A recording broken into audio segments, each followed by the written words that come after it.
नमस्कार। प्रांजल ज्ञान गंगा में आप सभी का स्वागत है। हम संक्षिप्त महाभारत का पाठ कर रहे हैं, जिसमें कि शांति पर्व चल रहा है। पहले कथा में हमने सैन्य संचालन की विधि, योद्धाओं के लक्षण और विजय के चिन्हों का वर्णन की कथा को पढ़ा था।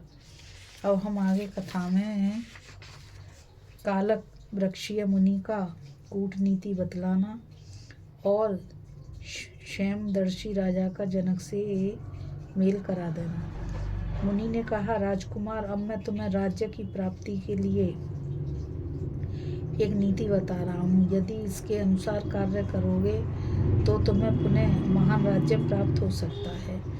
काम, क्रोध, हर्ष, भय और दंभ छोड़कर शत्रु की भी सेवा करो। उसके सामने हाथ जोड़कर मस्तक झुकाओ।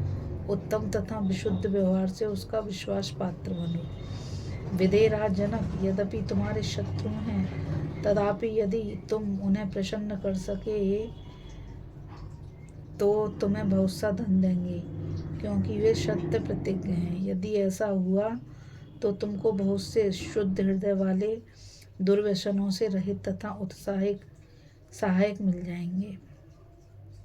जो मनुष्य शास्त्र के अनुकूल आचरण करता हुआ अपने मन और इंद्रियों को वश में रखता है, वह अपना तो उद्धार करता ही है, प्रजा को भी प्रसन्न कर लेता है। राजा जनक बड़े वीर और श्री संपन्न थे। जब वे तुम्हारा सत्कार करेंगे तो सभी लोग तुम पर विश्वास करने लगेंगे। फिर तुम मित्रों की सेना इकट्ठी करना और अच्छे अच्छे मंत्रियों से सलाह लेना। इसके बाद शत्रु से मिलकर शत्रु सेना का विध्वंस करा डालना, अथवा अत्यंत दुर्लभ उत्तम पदार्थों, स्त्रियों, उड़ने बिछोने के सुंदर वस्त्रों, अच्छे अच्छे पलंग, आसन, सवारियों, बहुत धन खर्च करके बनाए हुए महलों, तरह तरह के रसों, सुगंधित पदार्थों और फलों में शत्रु को आसक्त करो, तथा उसमें भांति भांति के पशुओं और पक्षियों को पालने का भी शौक पैदा करो, जिससे इन व्यसनों में अधिक धन खर्च करने के कारण शत्रु की आर्थिक शक्ति नष्ट हो जाए। बुद्धिमानों के विश्वास भाजन बनकर शत्रु के राज्य में भ्रमण करो और कुत्ते, हिरन तथा कौओं की तरह चौकन्ने रहकर मित्र धर्म का पालन करो। शत्रु से इतने बड़े बड़े कार्य प्रारंभ कराओ जिनका पूरा होना बहुत कठिन हो। बलवानों के साथ उसका विरोध करा दो। बड़े बड़े बगीचे, बहुमूल्य पलंग, बिछौने तथा भोग विलास के अन्य कर्मों में खर्च कराकर सारा खजाना खाली कर दो। शत्रु का कोष क्षीण होते ही वह वश में आ जाता है। हो सके तो बैरी को विश्वजीत यज्ञ में लगाकर उसके द्वारा दक्षिणा रूप में सर्वस्व का दान करवा दो। इससे तुम्हारा मनोरथ सिद्ध होगा। फिर किसी मोक्ष धर्म के ज्ञाता पुरुष को बुलाकर शत्रु के समक्ष कुछ ऐसा उपदेश कराओ जिससे वह राज्य के परित्याग की इच्छा करे। यदि उसका शरीर निरोग हो तो सिद्ध औषध का प्रयोग करके उसको रोगी करवा दो। उसके घोड़े, हाथी और मनुष्यों को भी कृत्रिम उपायों से रोगी कर दो। वे तथा और भी बहुत से। यहाँ पर मैं कथा को रोककर कुछ बताना चाहूँगी कि जैसे कुत्ते बहुत जागते हैं, उसी तरह शत्रु की गतिविधि को देखने के लिए बराबर जागता रहे। जिस प्रकार हिरन बहुत चौकन्ने होते हैं, जरा भी भय की आशंका होते ही भाग जाते हैं, उसी तरह हर समय सावधान रहें।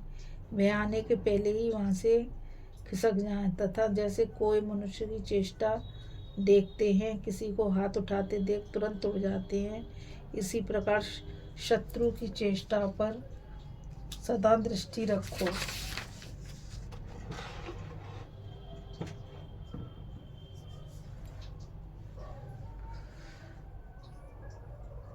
दमपूर्ण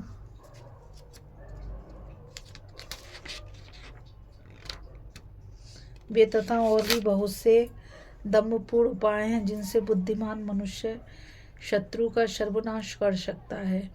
राजकुमार ने कहा, ब्राह्मण में कपट और दंभ का आश्रय लेकर जीवित रहना नहीं चाहता। अधर्म से मुझे बहुत बड़ी संपत्ति मिलती हो तो भी मैं उसकी इच्छा नहीं करता। इन दुर्गुणों का तो मैंने पहले से ही त्याग कर दिया है, जिससे किसी का मुझ पर संदेह न हो। और मेरी तथा सबकी भलाई हो। क्रूरता का बर्ताव करके मुझे इस जगत में जीवित रहने की इच्छा नहीं है, अतः मैं अधर्म का आचरण नहीं कर सकता और आपको भी ऐसा करने के लिए मुझे उपदेश नहीं देना चाहिए। मुनि ने कहा, राजकुमार, तुम जैसा कहते हो वैसे ही गुणों से युक्त भी हो। स्वभाव से ही तुम धर्मात्मा हो और बुद्धि द्वारा तुम्हें बहुत बातों का ज्ञान है। इसलिए तुम्हारे और राजा जनक के कल्याण के लिए अब मैं स्वयं ही यत्न करूंगा, अथवा तुम दोनों में से ऐसा संबंध करा दूंगा जो स्वाभाविक और चिरस्थायी होगा। तुम्हारा जन्म उच्च कुल में हुआ है, तुम विद्वान, दयालु तथा राज्य संचालन की कला में निपुण हो। तुम्हारे जैसे योग्य पुरुष को कौन अपना मित्र नहीं बनावेगा। यद्यपि तुम्हें राज्य से भ्रष्ट कर दिया गया है और तुम बड़ी विपत्ति में फंस गए हो, तो भी तुमने क्रूरता को नहीं अपनाया, दयायुक्त बर्ताव से ही जीवन बिताना चाहते हो। इसलिए जब विदेहराज जनक मेरे आश्रम पर आएंगे, उस समय उन्हें जो आज्ञा दूंगा उसे वे निस्संदेह पूर्ण करेंगे। इस प्रकार आश्वासन देकर मुनि ने राजा विदेह को अपने यहाँ बुलवाया और कहा, राजन, यह राजकुमार उच्च वंश में उत्पन्न हुआ है। इसकी अतरंग बातों से भी मैं परिचित हूँ। इसका हृदय दर्पण के समान शुद्ध और स्वच्छ है, शरतकालीन चंद्रमा के सदृश उज्ज्वल है। मैंने हर तरह से इसकी परीक्षा कर ली है। इसके भीतर दुर्भावना का नाम नहीं है। इसलिए तुम इसके साथ संधि कर लो और मुझ पर जैसा विश्वास करते हो वैसा ही इस पर करो। कोई भी राज्य मंत्री के बिना 3 दिन भी नहीं चलाया जा सकता और मंत्री शूरवीर एवं बुद्धिमान पुरुष को ही बनाना चाहिए। धर्मात्मा राजाओं के लिए जगत में मंत्री के सिवा दूसरा कोई सहारा नहीं है। यह राजकुमार महात्मा है, इसने सत्पुरुषों के मार्ग का आश्रय लिया है।